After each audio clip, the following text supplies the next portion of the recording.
So we'll start with new chapter today, that is thermal properties of matter.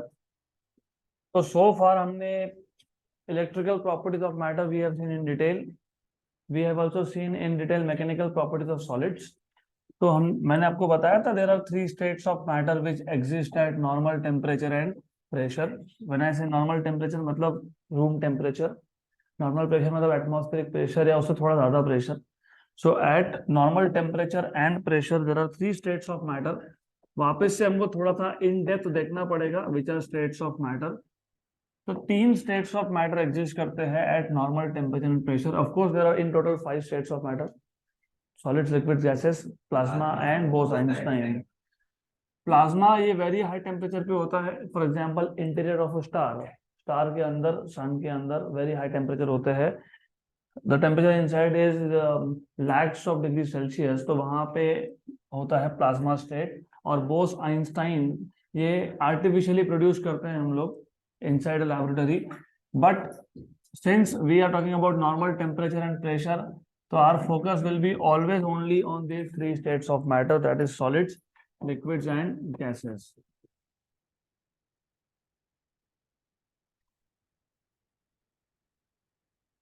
Why it is important, हम लोग बार बार इसको क्यों in depth study कर रहे हैं? क्योंकि properties of material normally comes from the arrangement of atoms और molecule inside a material. तो अगर हमारे पास सॉलिड है तो सॉलिड के अंदर जो अरेंजमेंट है एटम्स का या मॉलिक्यूल्स का, that is why those solids have some specific properties.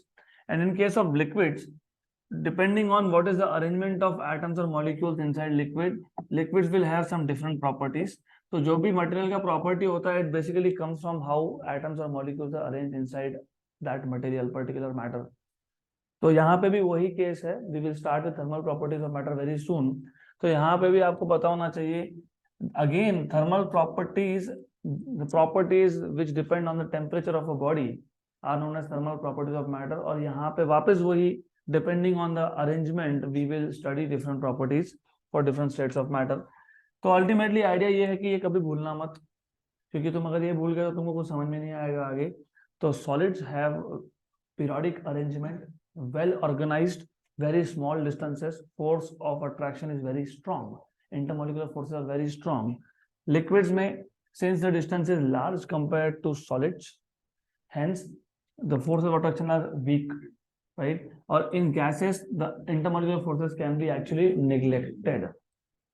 तो जब हमने सेमीकंडक्टर्स देखा था या हमने इलेक्ट्रिकल प्रॉपर्टीज देखा था, उस केस में भी वी सॉ कि the materials which normally are conducting in nature are solids. फिर हमने मैकेनिकल प्रॉपर्टीज देखा, उसमें रेस्टोरिंग फोर्स का कॉन्सेप्ट आया था. जब आप एक एक्सटर्नल डिफॉर्मिंग फोर्स लगाते हो तो क्या होता है, डिस्टेंस बिटवीन द मॉलिक्यूल्स और atoms change, and because the distance is changing, वहां पे एक इंटरनल फोर्स डेवलप हो जाता है जिसको आप बोलते हो इंटरनल रिस्टोरिंग फोर्स. तो इतना सफिशिएंट है आपको वापस से एक कनेक्ट देने के लिए. तो it is sufficient that you no this much. तो अब अकॉर्डिंग टू काइनेटिक थ्योरी, अब काइनेटिक थ्योरी नॉर्मली गैसेस के लिए अप्लाई होता है और वो आप सीखोगे 12th में, चैप्टर नंबर 3 आएगा, kinetic theory of gases. But according to kinetic theory, according to kinetic theory, atoms or molecules are in a state of motion, चाहे वो सॉलिड हो, चाहे वो लिक्विड हो, चाहे वो गैस हो, all the atoms or molecules are in a state of motion. सिर्फ डिफरेंस क्या है? In case of solid, since the distance between two molecules is small, the force of attraction are very strong, and hence in case of solid the molecules और atoms they only vibrate about mean position. In case of liquid, क्योंकि distance ज्यादा है, intermolecular forces week है, तो इस case में liquid molecules can actually go from one place to another. यहाँ पे molecule can not go from one place to another, वो अपनी जगह पे ही वाइब्रेट होता रहेगा.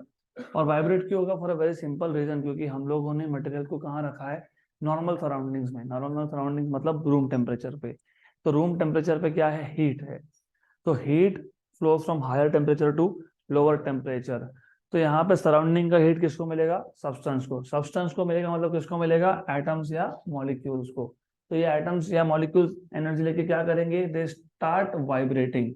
तो in case of solid actually they try to go away, वो दूर जाने की कोशिश करते हैं, लेकिन यहाँ पे डिस्टेंस कम है तो force of attraction is stronger, तो this tries to go away, लेकिन फिर अट्रैक्टिव फोर्स एक्ट होता है, फिर ये पास में आता है, फिर पास में जाने की कोशिश करता है तो रिपल्सिव फोर्स जनरेट हो जाता है, then it starts moving away, then it comes back. तो ऐसा चलता रहेगा। तो in case of solid the molecules और atoms of the substance they perform vibrations. Liquids के केस में क्योंकि फोर्स इतना स्ट्रांग नहीं है, hence the molecules can basically go from one place to another. Gases में तो molecular force negligible है, there is absolutely no force because the distance between the two molecules is extremely large and hence the molecules of gases are moving randomly. तो ये basic basic idea पता होना चाहिए। तो in solids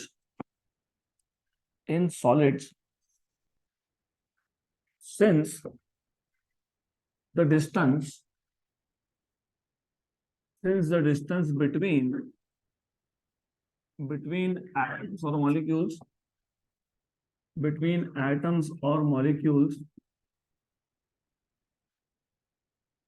is very small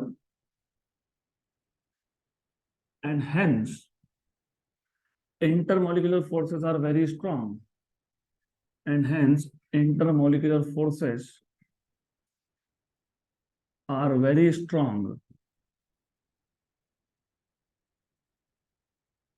Therefore, atoms or molecules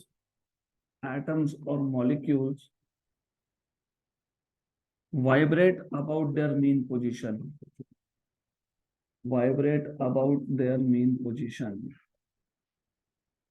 mean position मतलब equilibrium position, मतलब जब forces balanced हो।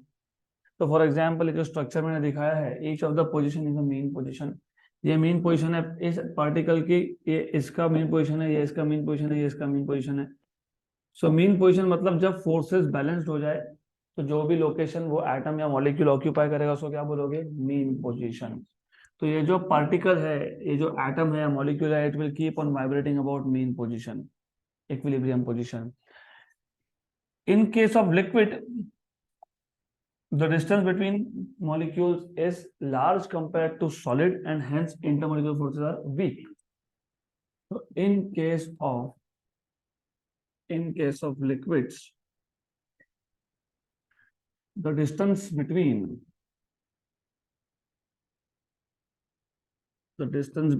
molecules is larger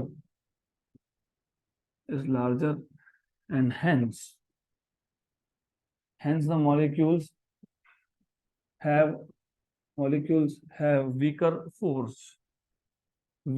intermolecular force। और क्योंकि फोर्स वीक है तो the molecules of liquid can move randomly through out the liquid. तो वहां पे भी लिक्विड में मॉलिक्यूल्स क्या कर रहे हैं? They are moving. लेकिन गैस मॉलिक्यूल्स का तो जो केस है वो अलग ही है। Why? Because since in case of gas molecules आपने देखा the distance is too large, तो इसका मतलब force of attraction between two molecules is almost negligible, right? तो डिफरेंस क्या आएगा समझेगा आपको कि why you want to know all this, because थोड़ी देर में समझ में आ जाएगा कि why we are talking about all this cases. Motion से क्या होगा समझ में आएगा अभी। In case of gases the distance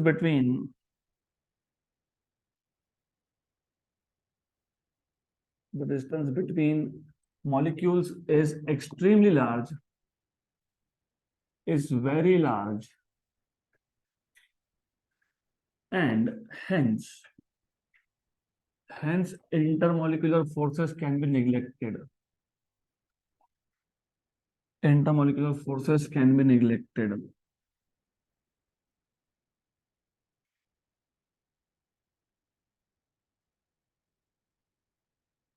And therefore ये अभी 12th के काइनेटिक थ्योरी ऑफ गैसेस का स्टार्टिंग पॉइंट है, तो जो यहाँ सीखोगे वो आगे लगने वाला है। therefore the molecules of gas the molecules of gas move randomly with all possible velocities. Move randomly with all possible velocities.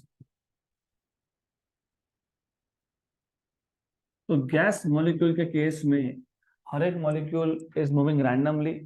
तो molecules of gas are moving completely in random direction. कोई कहाँ जा रहा है तो कोई कहाँ जा रहा है, and then they have all the possible velocities. मतलब किसका वेलोसिटी जीरो भी होगा, किसका वेरी हाई होगा 10⁶ मीटर पर सेकेंड, किसका होगा 10⁵ मीटर पर सेकेंड, किसका होगा 10⁵2 मीटर पर सेकेंड. तो रैंडम मोशन की वजह से क्या होगा, कोलिजन्स. और कोलिजन लीड्स टू प्रेशर. क्योंकि जब भी मॉलिक्यूल्स का वॉल के साथ, वॉल मतलब जिस सिलेंडर के अंदर आपने गैस को भर के रखा है, तो whenever this gas molecule because they are moving randomly they also collide with each other. एक दूसरे के साथ तो कोलिजन होगा ही होगा. जब एक दूसरे के साथ कोलिजन होता है तो ये कोलिजन होता है इनइलास्टिक. सीखा था क्या inelastic? What is inelastic collision? Loss of energy, transfer of velocity basically. So when these molecules collide with each other, they transfer velocity to each other, right? So there is transfer of energy also. But when these molecules collide with the walls of container, there is no loss of energy. मतलब वो collision है elastic in nature. लेकिन जब collision होता है तो momentum impart होता है.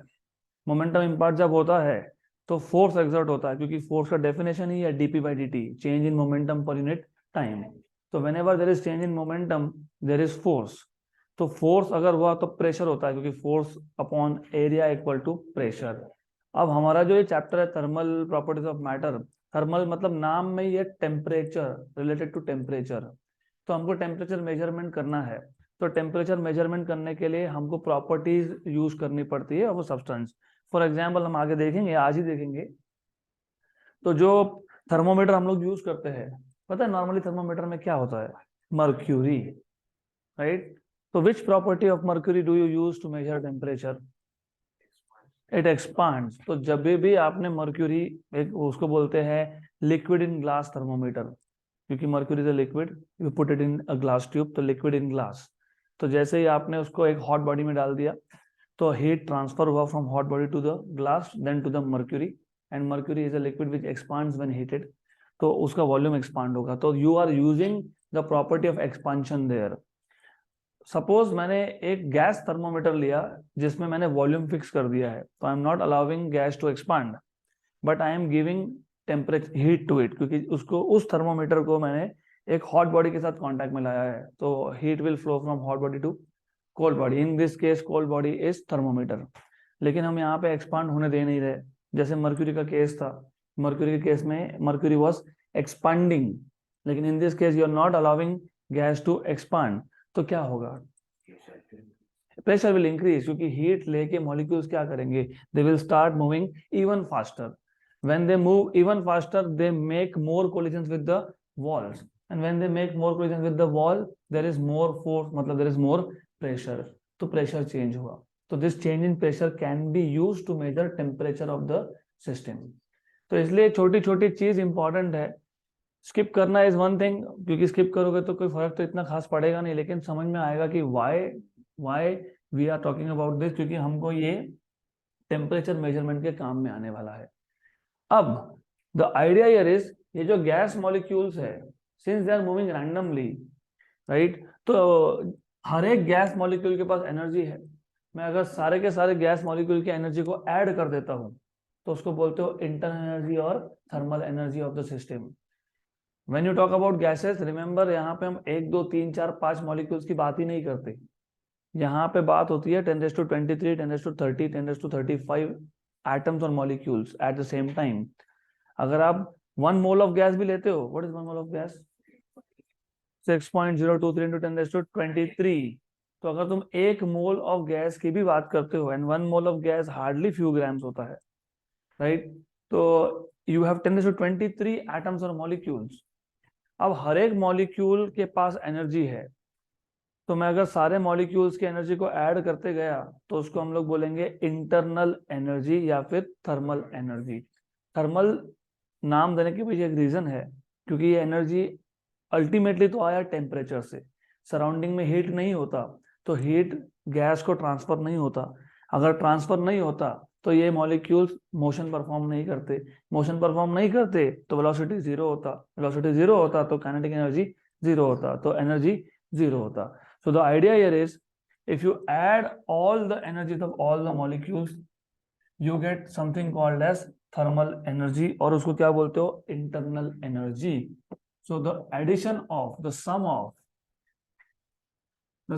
of all the energies, ये all the energies क्यों बोल रहा हूं, क्योंकि नॉर्मली गैस में डिस्टेंस इतना ज्यादा है मॉलिक्यूल्स में कि जो मॉलिक्यूल्स है they are normally non interacting, और जब इंटरेक्शन नहीं होता है तो पोटेंशियल एनर्जी नहीं होता है, तो potential energy is zero. In case of gases all the energy you are getting is only from kinetic energy, but in case of liquids potential energy भी होता है because the distance is relatively smaller. तो इसलिए मैंने क्या बोला, the sum of all the energies, may be कोई gas molecule है जिससे सिर्फ काइनेटिक एनर्जी है, तो हम गैस के हर एक मॉलिक्यूल के काइनेटिक एनर्जी को ऐड कर देंगे. अगर लिक्विड की बात कर रहे हैं तो फिर काइनेटिक एनर्जी और पोटेंशियल एनर्जी दोनों का एडिशन होगा. तो sum of all the energies of all the molecules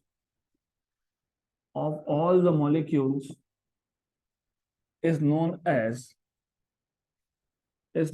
as thermal energy और internal energy. थर्मल और इंटरनल एनर्जी. अब ये थर्मल एनर्जी, इंटरनल एनर्जी आप ज्यादा डिटेल में पढ़ोगे chapter number 4 thermodynamics 12th standard, वो तब देखेंगे. ये फिलहाल इंट्रोडक्टरी पार्ट है तो हमको पता होना चाहिए, राइट. इसका मतलब ये हुआ कि ये जो थर्मल एनर्जी है it basically gives you an idea about the hotness and coldness of a body. It gives you idea about temperature of the system. तो जो बॉडी हॉट है इसका मतलब ज्यादा टेम्परेचर पे है, इसका मतलब उसका थर्मल एनर्जी भी ज्यादा है, और जो बॉडी लेस टेम्परेचर पे मतलब उसका थर्मल एनर्जी भी कम है. सो दिस थर्मल एनर्जी, देखो कि नोट्स में दूंगा आपको कल या परसों. तो thus if a body is warm or hot, it means it has more thermal energy. So thus if a body is hot, it means it has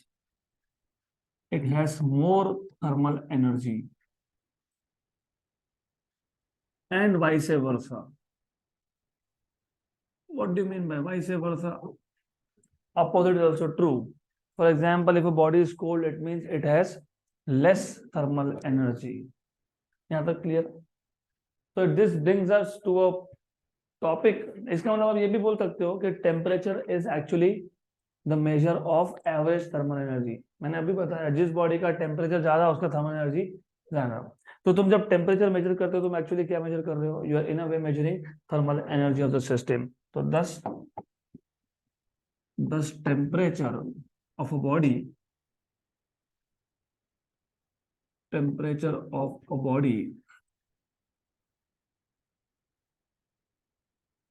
is a measure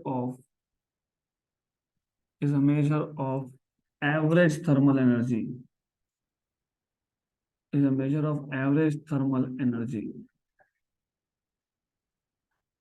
So this brings us to next topic, that is temperature and heat. What is heat, by the way? Energy. Good. How do you define heat? How will you define heat? मैंने अगर आपको पूछा what is heat? Heat is energy. Fine. Work is also energy. Potential energy is also energy. Kinetic energy is also energy. How will you define heat? Heat define कैसे करोगे? बहुत basic question है. मेरे पास एक हॉट बॉडी है, एक cold body है, दोनों को कांटेक्ट में लाया, क्या होगा? Transfer of, that is what I am telling you. Heat define करना है, तुम बोलो transfer of heat. Transfer of energy due to difference in temperature of the two bodies is defined as heat. Heat is a form of energy. Basically, heat is a form of energy which flows from higher temperature region to lower temperature region. So the energy which flows due to the difference in temperature of two bodies is known as heat. Okay, तो ये याद रखना. चलो आएंगे उस पे भी, पहले हम लोग टेम्परेचर के बारे में बात कर लेते हैं, क्योंकि हीट का डेफिनेशन टेम्परेचर से आ रहा है।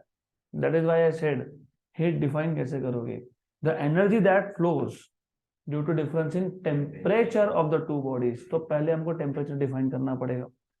The science of temperature and the science of temperature and its measurement, temperature and its measurement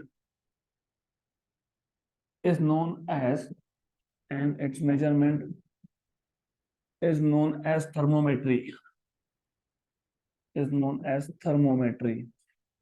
तो बेसिकली जैसे आपने डिफाइन किया था, याद है क्या, काइनेमेटिक्स क्या है डिफाइन किया था?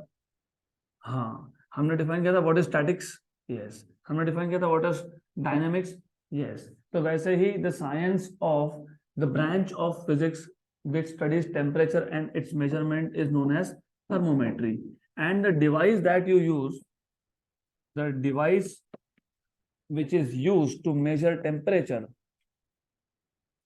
which is used to measure temperature is known as thermometer, is known as thermometer। बहुत बेसिक बेसिक आइडिया है, यूज करते हो ना थर्मोमीटर। हाँ, बुखार आया तो हम लोग क्या करते हैं, थर्मोमीटर, राइट। तो thermometry is the branch of physics which basically deals with temperature and it's measurement.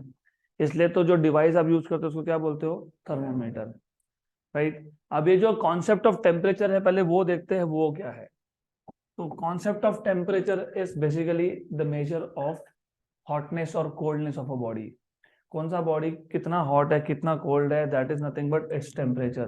तो the concept of temperature, the concept of temperature is is based on is based on hotness and coldness of a body, hotness and coldness of a body।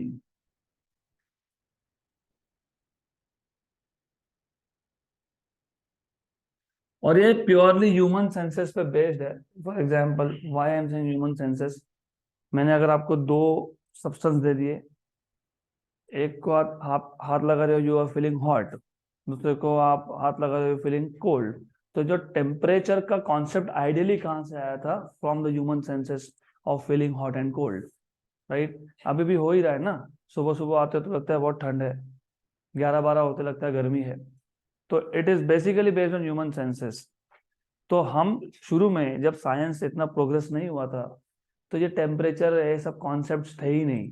तो पहली बार ये temperature जब concept introduce किया, it was purely based on the human senses. क्योंकि इंसान को तो शुरू में जब स्टोन एजेस में फायर लगाना है, ठंड में सरवाइव करना है, कुकिंग वुकिंग तो सब बाद में आया, लेकिन for survival it was required. तो ये जो कॉन्सेप्ट ऑफ टेम्परेचर है, it comes from the ideas of hotness and coldness, right? So this idea is based on human senses. So this concept is based on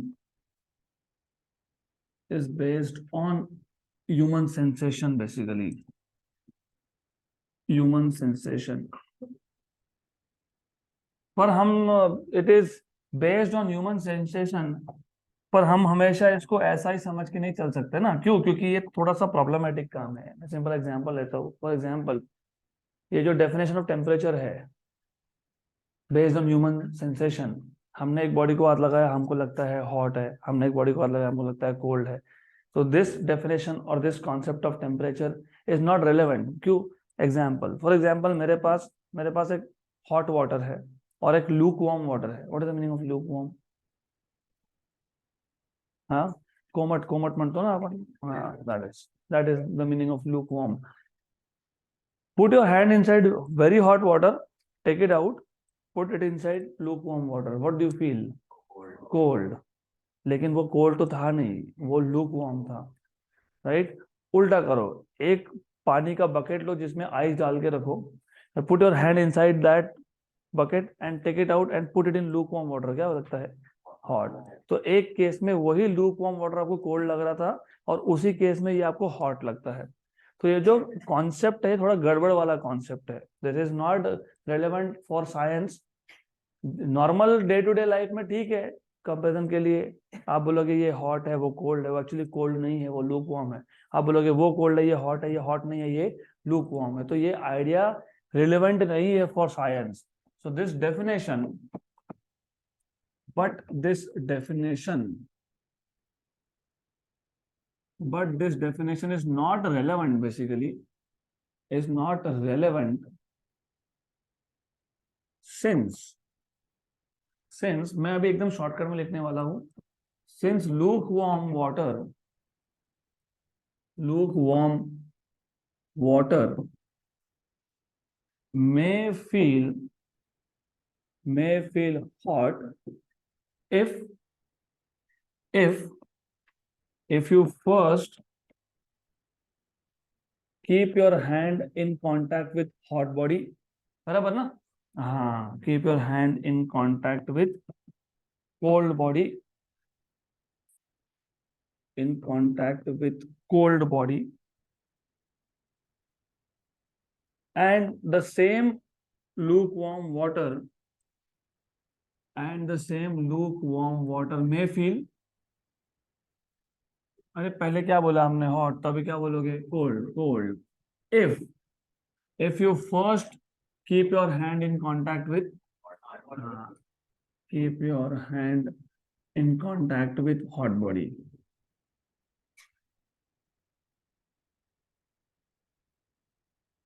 ज्यादा clear?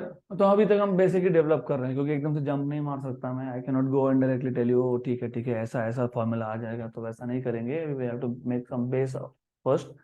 तो अब तक हमने basic में क्या डेवलप किया? We have just seen again what is the internal structure of solid, liquid and gas. फिर हमने देखा कि सॉलिड्स में फोर्सेस स्ट्रांग होते हैं, लिक्विड में थोड़े वीक होते हैं, और गैसेस में ऑलमोस्ट नहीं होते हैं, ऑलमोस्ट नहीं है, right? So because of that, because of the strong forces, the molecules or atoms of solid, they vibrate, and in case of liquids and gases, the molecules, they actually move from one place to another, right? So because of that, properties change जाती है, gases expand and liquid also expand when heated normally. Then we have seen the basic idea behind what is thermal energy or internal energy. So what is internal energy or thermal energy? The sum of all the energies of all the molecules is known as thermal energy or internal energy. इसका मतलब ये है कि अगर एक body higher temperature पे है तो उसका थर्मल एनर्जी भी ज्यादा है, और अगर एक बॉडी लोअर टेम्परेचर पे है तो उसका थर्मल एनर्जी भी कम है। So thus if a body is hot, it means it has more thermal energy, and if a body is cold, it means it has less thermal energy. So temperature of a body is in a way measure of average thermal energy.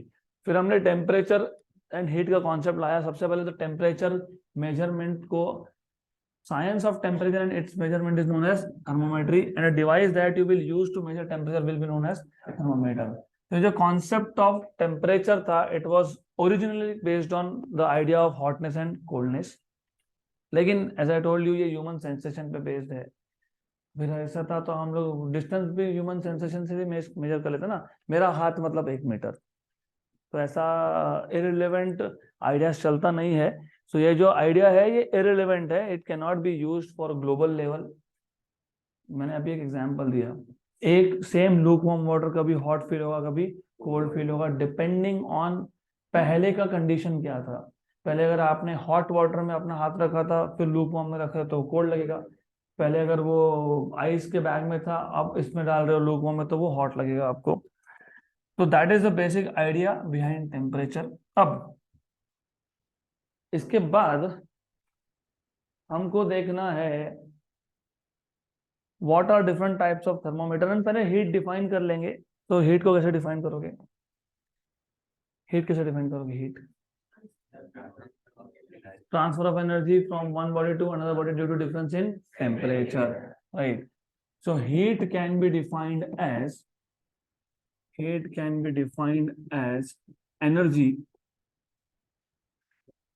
energy that flows that flows from one body to another body due to difference in temperature. To another body due to difference in temperature.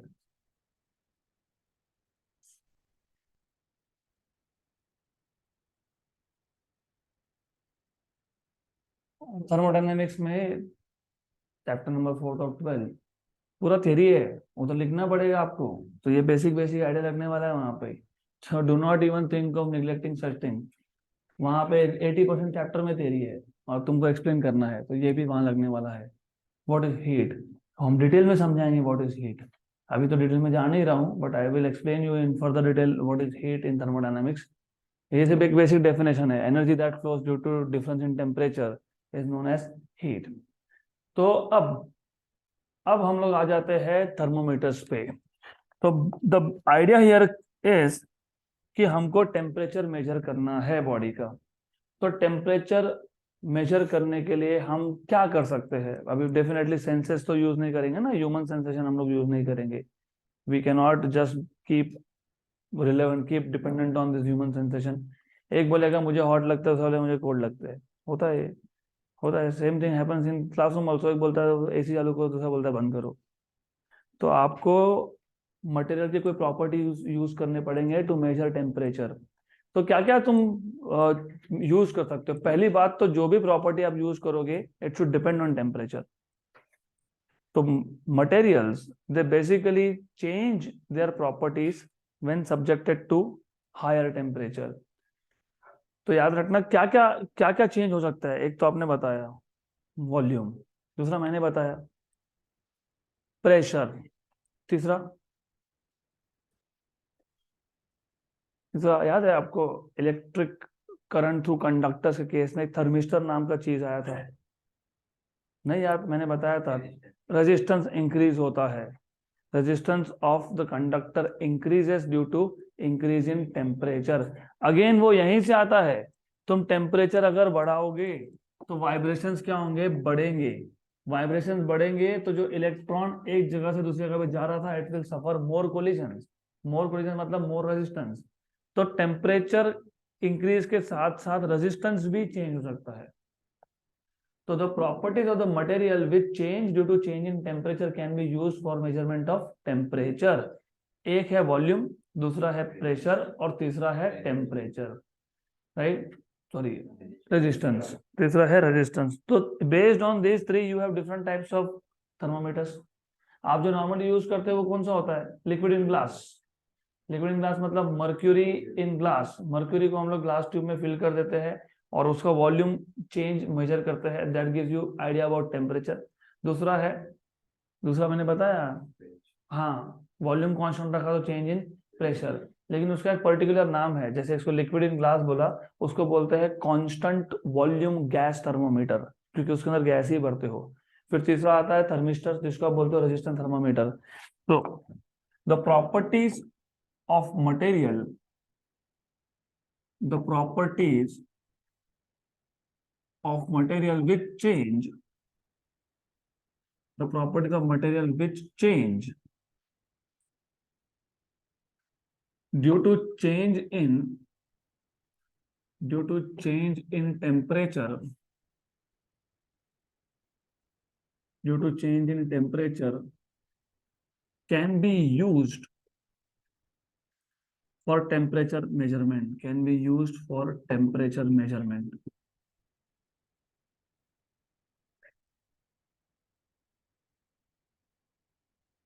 For example तीन चीजें मैंने बताई, एक तो volume change होगा, एक pressure change होगा, एक रेजिस्टेंस चेंज होगा। तो तीन टाइप के थर्मोमीटर्स है। तो there are three types of thermometers. So types of thermometers and types of thermometers are based on these three properties. Number one आप बोलते हो liquid in glass thermometer. Liquid in glass thermometer, in this case what happens in this case is क्या होता है? in this case volume of the material increases with increase in temperature. So in this case in this case volume of the substance increases due to increase in temperature, or this increase in volume can be used to measure temperature. Example mercury thermometers. तो ideally ये जो आपको जब बुखार बुखार आता है तो जो आप यूज करते हो वो कौन सा होता है? नॉर्मली होता है मर्क्यूरी थर्मोमीटर, नॉर्मली। हाँ, अभी चेंज हुआ है, अभी तुम कुछ नया लाते हो, पता है क्या है वो? हाँ, तो डिजिटल में क्या होता है पता है? रेजिस्टेंस। डिजिटल में क्या होता है? Resistance. You put a cell there, cell के से क्या होता है? करंट फ्लो होता है। Then if you bring that thermometer in contact with your body, अगर आपका बॉडी हायर टेम्परेचर पे, बुखार आया है, हायर टेम्परेचर पे है, बुखार में यही होता है ना, नॉर्मल बॉडी टेम्परेचर कितना होता है?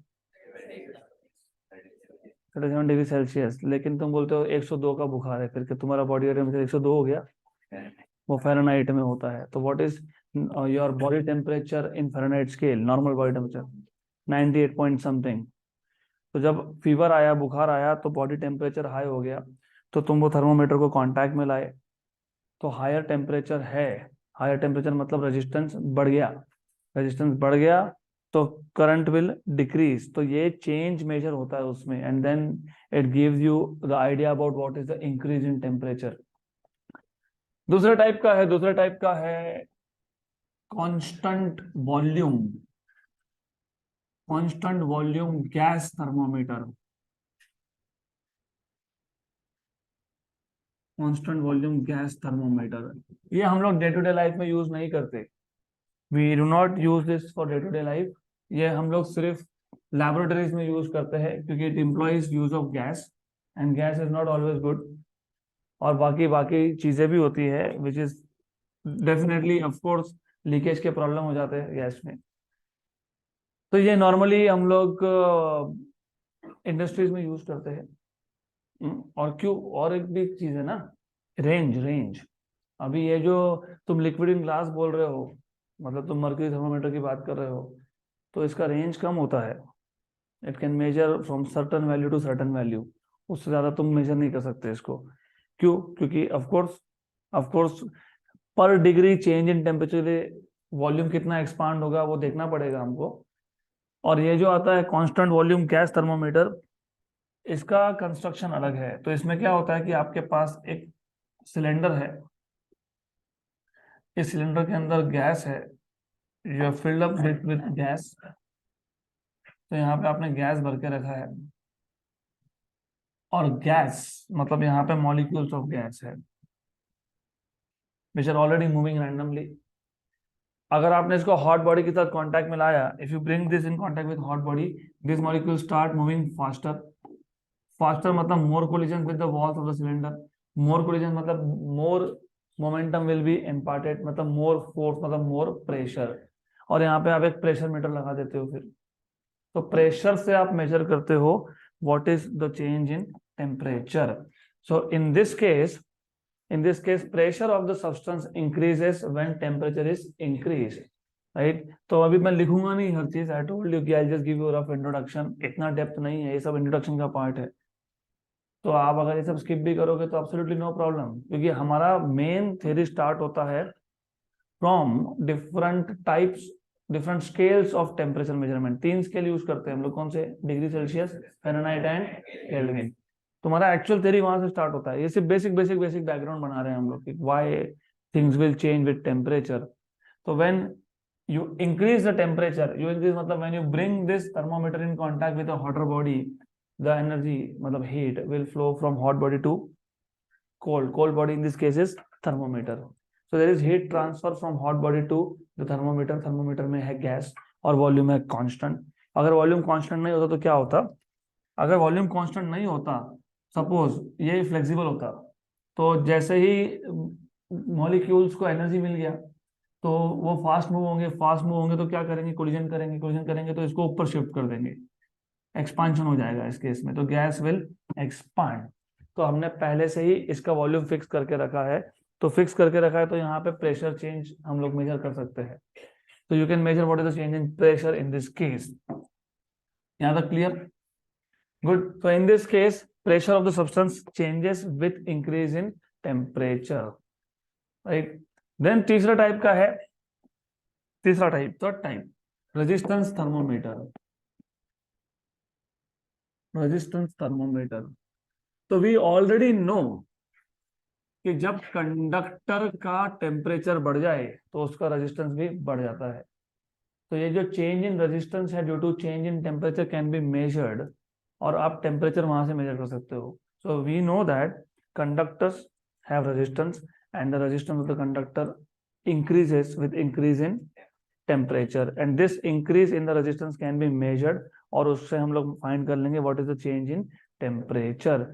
तो ये सॉलिड स्टेट है बेसिकली, इसमें कोई लिक्विड कोई गैस का केस ही नहीं है, it is just a solid state device. That is the reason ना, ये जो अभी नए टाइप के थर्मोमीटर निकले हैं उसका लाइफ लॉन्ग, थोड़ा सा लॉन्गर लाइफ होता है नहीं उसका, compare to mercury.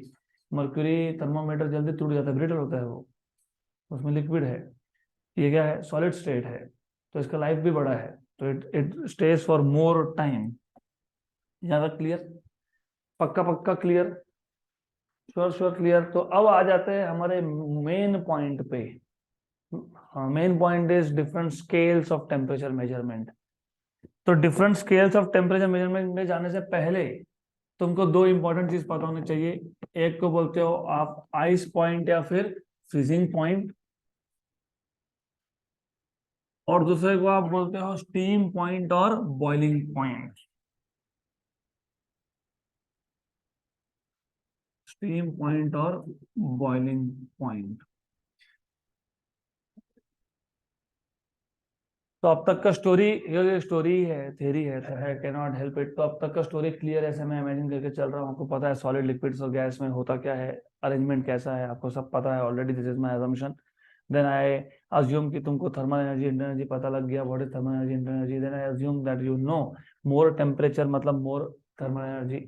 Then I assume you have understood the concept of temperature, so concept of temperature is based on hotness and coldness, correct? लेकिन क्योंकि रेलेवेंट नहीं है, because this is not relevant, then we have to use some other properties of material. I can not just say ना कि मैंने हाथ लगा के देखा तो हॉट है फिर ये कोल्ड है, तो वो तो रेलेवेंट नहीं है। तो हम लोग कुछ प्रॉपर्टी यूज करते हैं, एक है चेंज इन वॉल्यूम, एक है change in temperature, change in pressure, और एक है change in resistance. Change in volume मतलब लिक्विड इन ग्लास। दो टाइप के लिक्विड होते हैं, एक होता है मर्क्यूरी, दूसरा होता है अल्कोहल। अल्कोहल कहाँ यूज करते हो वो भी एक अलग केस है। फिर मर्क्यूरी पर डिग्री के लिए कम एक्सपांड होता है, अल्कोहल पर डिग्री के लिए बहुत ज्यादा एक्सपांड होता है। तो अगर आपको small change in temperature measure करना है तो you put alcohol in glass instead of mercury in glass. Density कम है ना अल्कोहल का, it is even less dense than water, right? फिर चेंज इन प्रेशर मतलब gas thermometers, constant volume gas thermometer. Then change in resistance, हाँ, जिसको आप resistance thermometer बोलते हो। अब फाइनली टेम्परेचर हमको मेजर करना है बॉडी का, तो हम दो रेफरेंस पॉइंट लेते हैं, लेना पड़ेगा दो रेफरेंस पॉइंट। डिस्टेंस कैसे मेजर करते हो? जहां से स्टार्ट करो उसको क्या बोलते हो? जीरो। तो पूरे फिजिक्स में आइडिया ये है कि तुमको रेफरेंसेस लेके चलना पड़ेगा। मैं अगर डिस्टेंस यहाँ से मेजर कर रहा हूँ तो मैं जहाँ खड़ा हूँ वो जीरो है मेरे लिए, राइट? तो टेम्परेचर मेजरमेंट के लिए भी तो आपको कुछ एक मार्किंग देना पड़ेगा ना। अब मैंने पूछा what is the temperature of your body in Fahrenheit scale, somebody said 98, हाँ, समबडी सेज 100, कोई बोलेगा 102 बुखार है उसको, तो 102, 100, राइट? तो पहले तुमने जीरो डिफाइन किया तब 100 बोल रहे हो ना। मैंने पूछा व्हाट इज टेम्परेचर नाउ, बोलोगे 25 डिग्री सेल्सियस। तो 25 तब बोलोगे जब तुमने जीरो डिफाइन करके रखा है। तो हमको दो पॉइंट्स डिफाइन करने पड़ते हैं so that you can get a idea about temperature in comparison with these two points. तो एक है आइस पॉइंट, दूसरा है स्टीम पॉइंट। आइस पॉइंट को फ्रीजिंग पॉइंट भी बोलते हो और स्टीम पॉइंट को बॉइलिंग पॉइंट भी बोलते हो। तो what is this ice point and what is this steam point? The temperature at which at which water gets converted to ice और ice gate converts to water, दोनों ही चीज है। Water का कन्वर्जन आइस में, राइट, सॉलिडिफिकेशन, या फिर ice का conversion water में, लिक्विड, राइट, लिक्विफिकेशन बोलते हैं उसको आप। तो द टेम्परेचर एट विच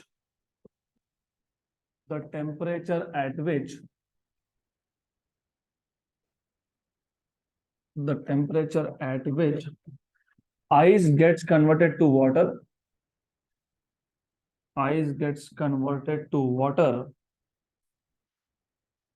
और वाइस वर्सा,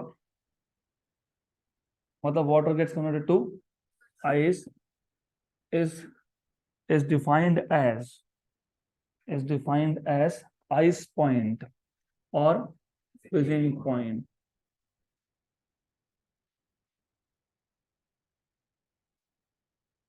राइट। फेज चेंज होता है यहाँ पे, फेज चेंज सुना है क्या? फेज चेंज ये वर्ड सुना है? तो फेज चेंज होने के लिए जो एनर्जी रिक्वायर्स को क्या बोलते हो? लैटेंट हीट नाम सुना है कभी? हाँ, latent, what is the meaning of latent heat? Energy which is either released or absorbed when the phase of the substance changes from one form to another form, from one state to another state. तो इसको आप बोल दोगे, क्या बोल दोगे इसको? Ice point या फिर फ्रीजिंग पॉइंट। अभी तक मैंने 0 डिग्री सेल्सियस नहीं बोला, क्योंकि वो सेल्सियस स्केल आएगा तब बोलेंगे। फिलहाल से पता होना चाहिए जिस टेम्परेचर पे आइस का कन्वर्जन वाटर में या वाटर का कन्वर्जन आइस में होगा, उसको क्या बोलोगे? आइस पॉइंट या फिर फ्रीजिंग पॉइंट। तो what is steam point, what is boiling point?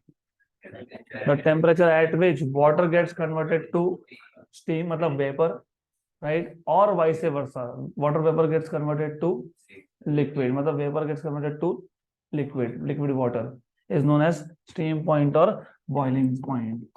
The temperature at which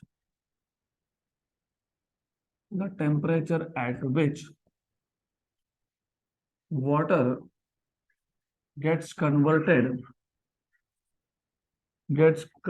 into steam or vice versa is known as steam point or boiling point. और जब हम 12th स्टार्ट करेंगे तब और एक चीज आप सीखोगे, ये जो फेज चेंज होता है दोनों केसेस में, from ice to water, water to vapour, phase change always occurs at constant temperature. तो प्रोसेस इज आइसोथर्मल। कौन सा प्रोसेस है ये? आइसो मतलब सेम, थर्मल मतलब टेम्परेचर। तो process which occurs at same temperature is known as isothermal. तो finally we can start with different scales of temperature measurements. तो सबसे पहला है डिग्री सेल्सियस स्केल। तो different scales of temperature measurement में सबसे पहले हम लोग देखेंगे degree Celsius. Different scales of temperature measurement, इसमें से दो स्केल्स है which are use for practical purposes, मतलब day to day life, degree Celsius and Fahrenheit, right. Some countries use degree Celsius scale, some use Fahrenheit scale. Mostly अगर आप देखोगे Australia, New Zealand, Europe की कुछ countries they use Fahrenheit and other countries they use degree Celsius. और एक scale है kelvin scale. Kelvin scale सिर्फ हम लोग लैबोरेटरीज में यूज करते हैं, प्योरली फॉर साइंस पर्पस। अब डे टू डे लाइफ में कहीं नहीं देखोगे केल्विन में टेम्परेचर बताते हुए, क्योंकि समझ में नहीं आएगा लोगों को। वो जनरल पॉपुलेशन को एक चीज समझ में आ गई है, डिग्री सेल्सियस और फ़ारेनहाइट। उनको फिर नहीं समझ में आता, तुम कितना भी बताओ केल्विन का मतलब, they will never understand what you are trying to say. क्योंकि हम लोग अभी कंपैरिजन भी करते हैं डिग्री सेल्सियस स्केल में ही, गर्म हो रहा है, ठंडा लग रहा है, एसी का टेम्परेचर चेंज करना है, we always talk in terms of degree Celsius. तो सबसे बेसिक स्केल जो इंडिया में यूज होता है that is degree Celsius scale. Degree Celsius scale बहुत इजी है। इस केस में हम लोग क्या करते हैं, इस केस में जो आइस पॉइंट है, मतलब फ्रीजिंग पॉइंट है, इस आइस पॉइंट को बोल देते हैं 0 डिग्री सेल्सियस। क्या बोलते हैं इसको? 0 डिग्री सेल्सियस। तो ice point is marked as 0 degree Celsius. और जिस टेम्परेचर पे वाटर बॉईल होगा मतलब वाटर का कन्वर्जन वेपर में होगा, उसको आप बोल देते हो 100 डिग्री सेल्सियस स्टीम पॉइंट। तो ये हमने डिफाइन किया। जब तुम बोलते हो ना ice gets converted to water या फिर water gets converted to ice at 0 degree Celsius, तो तुमने डिफाइन किया ये। जिस टेम्परेचर पे ऐसा हुआ हमने उसको 0 डिग्री सेल्सियस बोला, राइट। कोई भी चीज है पहले से तो नहीं एग्जिस्ट करता ना, हम ही डिफाइन करेंगे। तो हमने क्या बोला कि चलो ठीक है, अब मेरे पास दो टेम्परेचर है, एक टेम्परेचर पे वाटर आइस में कन्वर्ट हो रहा है, एक पे वाटर वेपर में कन्वर्ट हो रहा है। ऑफ कोर्स वाटर का वेपर में कन्वर्जन करना है तो हायर टेम्परेचर है। ऑफ कोर्स आइस का कन्वर्जन जब वाटर में होगा या वाटर का आइस में होगा तो वो लोअर टेम्परेचर है, राइट। तो lower temperature, the temperature at which ice will get converted to water और water get converted to ice, इसको तुम बोलते हो 0 डिग्री सेल्सियस। क्या बोलते हो इसको? जीरो। और जिस टेम्परेचर पे वेपर बन रहा है, वाटर का वेपर में कन्वर्जन हो रहा है, स्टीम में कन्वर्जन हो रहा है, या उल्टा हो रहा है, स्टीम का वाटर में कन्वर्जन हो रहा है, उसको बोलते हो तुम 100 degree Celsius. So in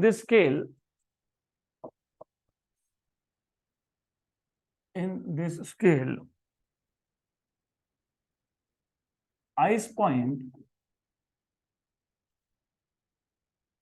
is marked as 0 degree Celsius, and the steam point is marked as 100 degree Celsius. Is marked as 100 degree Celsius. और फिर आप इस स्केल को 100 इक्वल इंटरवल में डिवाइड कर देते हो। तो पहले आप आइस पॉइंट को बोलते हो 0 डिग्री, स्टीम पॉइंट को बोलते हो 100 डिग्री, फिर इसको आप 100 पार्ट्स में डिवाइड कर देते हो, and then the scale is divided into 100 equal parts, so each part is 1 degree Celsius, right. तो ऐसे 100 पार्ट्स कर दोगे, so you will have 100 such parts. From here to here you have 100 parts, right? Then the interval between 0 degree Celsius and 100 degree Celsius, between 0 degree Celsius and 100 degree Celsius is divided into 100 equal parts, into 100 equal parts, and each part is 1 degree Celsius. तो ये आ गया आपका degree Celsius scale. अब Fahrenheit scale में कुछ ज्यादा फर्क है नहीं। आइस पॉइंट को आप 32 बोलते हो। क्या बोलते हो? 32 डिग्री फ़ारेनहाइट। और स्टीम पॉइंट को आप 212 बोलते हो, 212 डिग्री फ़ारेनहाइट। तो इतना ही चेंज है। आप बोलोगे ऐसा क्यों? तो जिसने बनाया उसको पता है ऐसा क्यों। हाँ, उसकी मर्जी थी, क्योंकि 180 डिग्री ये एंगल मेजरमेंट से रिलेटेड है ना। तो नॉर्मली क्या होता है कि suppose someone was already into mathematics, जो बार बार एंगल मेजरमेंट्स कर ही रहा था, तो उसको लगा ठीक है 180 डिग्री बार बार यूज कर रहा हूँ तो मैं इधर भी 180 डिविजन डाल दूंगा। 32 और 212 में डिफरेंस कितना है? 180, राइट। तो इसको आप बोलते हो फ़ारेनहाइट। तो तुमको खुद को भी अगर कोई स्केल बनाना होगा तो बना लो। सिर्फ इतना है कि ग्लोबली लोग एक्सेप्ट करने चाहिए, उसके पीछे कुछ बेसिक आइडिया होना चाहिए। तो बोलेगा मेरी मर्जी, वो बोलेगा ठीक है तेरी मर्जी, तू यूज कर दे। अब तो फिर वो क्यों मानेंगे? वो बोलेगा मेरी मर्जी, बोलेगा ठीक है तुम्हारी मर्जी, तो कोई दिक्कत नहीं है। तीसरा केल्विन स्केल है। केल्विन स्केल में मैं बाद में आऊंगा, लेकिन फिलहाल मेरे को इन दोनों में कंपैरिजन करना है and just want to see what is, या ठीक है। तो तुमको इतना ही है, ग्राफ तक है। फ़ारेनहाइट स्केल में और डिग्री सेल्सियस स्केल में हमको हमको एक ग्राफ प्लॉट करना है, वो देखेंगे बाद में। फ़ारेनहाइट स्केल, तो फ़ारेनहाइट स्केल में क्या करते हो? आइस पॉइंट को क्या बोलते हो? 32 डिग्री फ़ारेनहाइट। और स्टीम को 212। Okay good. तो डेफिनेशन भी लगभग वही है, सेम ही है। In this scale ice point is marked as 32 degree Fahrenheit and and steam point is marked as 212 degree Fahrenheit. Then the interval between 32 degree Fahrenheit and 212 degree Fahrenheit is divided into 180 equal parts. कितने? 180 equal parts, and each part is equal to 1 degree Fahrenheit. So simple. Ice point is marked as 32 degree Fahrenheit. Steam point is marked as 212 degree Fahrenheit. Then the interval between 32 degree Fahrenheit and 212 degree Fahrenheit is divided into 180 equal parts, and each part is 1 degree Fahrenheit. तो ये आपका आ गया 32, तो ये है 32 degree Fahrenheit, और यहाँ पे है 212 डिग्री फ़ारेनहाइट, और ये टोटल पार्ट्स है आपके पास 180 parts, 180 equal parts. Done, good, पक्का। अभी हमको कन्वर्ट करना है, किस से किस में? डिग्री से फ़ारेनहाइट या फिर फ़ारेनहाइट से डिग्री। तो रिलेशन बिटवीन, बस ये आज का क्लास टॉपिक देखते हैं, relation between degree Celsius and degree Fahrenheit. पता नहीं आप लोगों को क्यूरियोसिटी है कि नहीं, मुझे बहुत था, क्योंकि व्हेन आई वाज 16-17 मैं भी बहुत टाइम पास करता था क्रिकेट देख के, और न्यूजीलैंड में जब भी क्रिकेट होता था तो वहाँ पे टेम्परेचर लिख के आते थे स्कोर बोर्ड के बाजू में नीचे, तो टेम्परेचर लिख के आता था समथिंग लाइक अराउंड 68-69। मतलब था इतनी गर्मी में कैसे खेल रहे हैं लोग। तो हमको तो बाय डिफॉल्ट हम कौन से मोड में है? Degree Celsius. तो 68-69 पे तुम्हारा बॉडी का ब्लड भी रहेगा क्या? वो तो एक्चुअली 100 डिग्री पे बॉयल होता है, लेकिन you will not be able to survive, dehydration की वजह से तो दिक्कत हो जाएगी, राइट? तो I don't know, maybe out of that curiosity मुझे लगा कि ये पता होना चाहिए। तो कन्वर्ट कैसे करोगे? ग्राफ से। और याद रखना, graph will help you a lot. आगे जाके तुम साइंस में कुछ भी अच्छा करने जाओगे ना, ग्राफ। क्यों? क्योंकि ग्राफ आपको बहुत कुछ नॉलेज देता है। इक्वेशंस थ्योरी लिखने की जगह पे ग्राफ प्लॉट कर दो, बहुत सारा तुमको मिल जाएगा इसमें से। अभी एक्सिस कौन सा कहाँ रखना है तुम्हारे ऊपर है। मैं यहाँ रखता हूँ फ़ारेनहाइट, यहाँ रखता हूँ मैं डिग्री। तो दोनों टेम्परेचर स्केल्स है, राइट? दोनों टेम्परेचर स्केल है, तो मैं एक काम करता हूँ ना, इसको बोलता हूँ टीसी, टेम्परेचर इन सेल्सियस, इसको बोलता हूँ TF, temperature in Fahrenheit, temperature in Fahrenheit. अब जो 0 डिग्री सेल्सियस है वो कितना फ़ारेनहाइट है? 32। 0 डिग्री, एक्स एक्सिस पे कौन है? Degree Celsius. अगर एक्स की वैल्यू 0 हो तो वो पॉइंट कहाँ होता है? ये आ गया इधर पॉइंट। तो ये 0 डिग्री सेल्सियस है, लेकिन ये क्या है? 32 डिग्री फ़ारेनहाइट है, तो ये 32 डिग्री फ़ारेनहाइट है, बराबर? पक्का, श्योर। उसके बाद 3 point 100 degree Celsius, 100 degree Celsius, लेकिन फ़ारेनहाइट स्केल में 212। ओके, 212। तो यहाँ पे जब मैं मार्क डाउन करूंगा तो मैं यहाँ 100 लिखूंगा, 212 लिखूंगा? 100। और जब यहाँ पे लिखूंगा तो 212। तो ये आ गया 212 और ये आ गया 100, बराबर? तुमको क्या चाहिए था? Relation between degree Celsius and Fahrenheit, मतलब टीसी और टीएफ में रिलेशन चाहिए। ये एक स्ट्रेट लाइन है। You know what is the equation of straight line? y equal to mx plus c. Very good. What is equation of straight line 2-point form? y2 minus y1 y equal to, तो y2 minus y1 upon x2 minus x1, यहाँ तक ठीक है। Equal to क्या?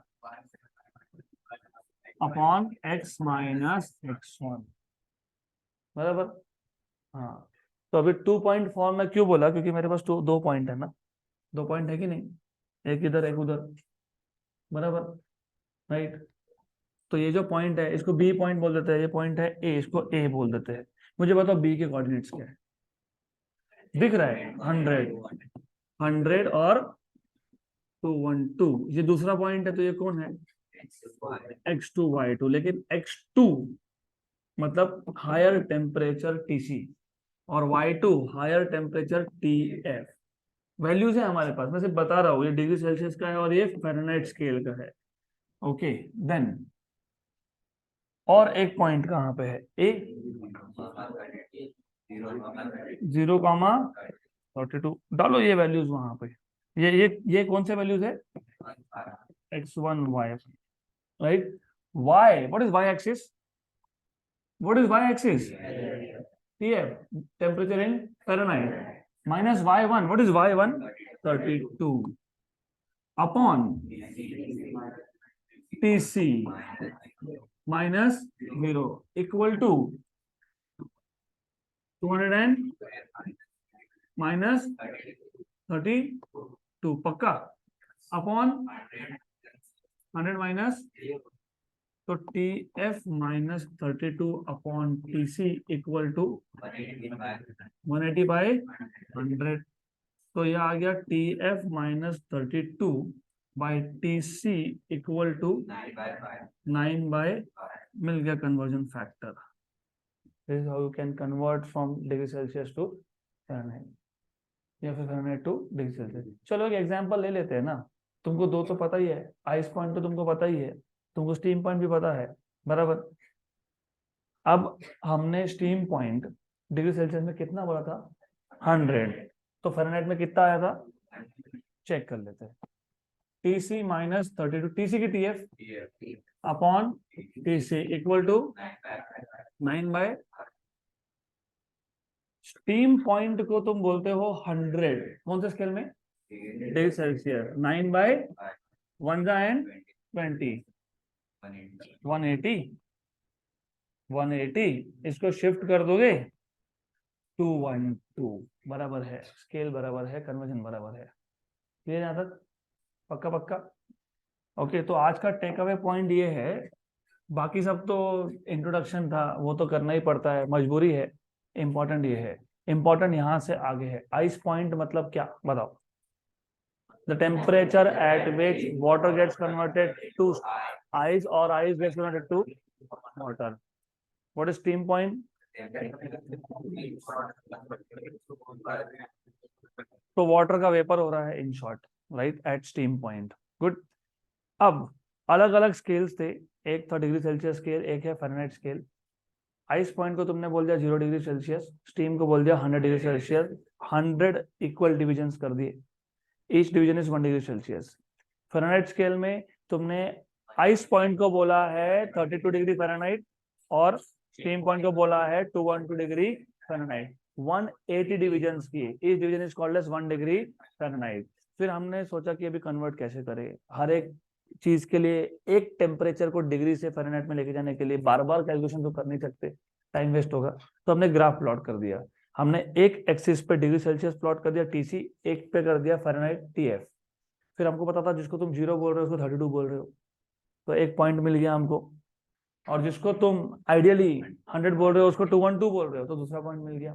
तो हमको maths पता होना चाहिए इसके आगे, equation of a straight line 2 point form, 3 form आप सीखते हो, slope intercept, y equal to mx plus c, slope point form, 2 point form. 12th में आप इसको वेक्टर फॉर्म में सीखोगे, तो वो ठीक है, अब जब आएगा तब आएगा, हमको वेक्टर की जरूरत नहीं है। तो हमको सिर्फ 2 पॉइंट फॉर्म पता था, y minus y1 upon x minus x1 equal to y2 minus y1 upon x2 minus. Actually ये कोई 2 पॉइंट फॉर्म है नहीं, ये स्लोप पॉइंट ही है, ये स्लोप ही है तुम्हारा, तो कोई 2 पॉइंट फॉर्म नहीं है, वो स्लोप पॉइंट ही है। वो y2 minus y1 upon x2 minus x1 ये स्लोप ही तो है, तो y minus y1 equal to slope into x minus x1, right. Good. तो फिर तुमने y पे क्या था TF, x पे क्या है TC, y1 तुम्हारा क्या है 32, x1 क्या है 0, y2 क्या है 212, y1 क्या है 32, x2 क्या है 100 और x1 क्या है 0।